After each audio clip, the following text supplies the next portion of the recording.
二次世界大戰結束後，德國被戰勝國英國、美國、法國同蘇聯分割成4個佔領區。西柏林則位於蘇聯佔領區內嘅一塊飛地，由英美法三國共同管理。1948年，西方盟國為咗重建德國，尤其係喺經濟上恢復穩定，實施貨幣改革並推動3個西方佔領區嘅統一政策。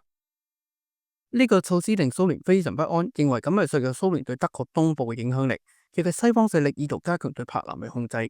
1948年6月24號，蘇聯以技術原因為由，封鎖咗所有通往西柏林嘅水路、公路、鐵路等交通路線，令盟軍嘅物資供應無法送達。由於西柏林完全被蘇聯佔領嘅東德包圍，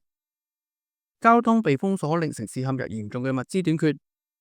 食物、燃料同埋其他生活必需品無法送到西柏林，令居民日常生活極為困難。為咗維持西柏林嘅基本運轉，英美等盟國展開咗聲勢浩大嘅空運行動，並稱為柏林空運。通過3條有限嘅空中走廊，每日不斷空投大量物資，包括食物、煤炭、藥品同埋其他重要物資。空運唔單止保證咗西柏林居民嘅生活，仲成為冷戰嘅重要象徵，顯示西方盟國決心支持西柏林，抵抗蘇聯嘅封鎖。空運嘅成功逐漸削弱咗蘇聯嘅封鎖意圖，最終喺1945年5月解除封鎖。但係為咗防止再次封鎖，空運持續到同年9月30號先正式結束。呢場長達近1年嘅封鎖同空運危機，不單止係東西方冷戰初期最緊張嘅對峙之一，更加強化咗西柏林作為自由孤島嘅象徵，並且促使西德更傾向於西方陣營，為後來嘅加入北約奠定基礎。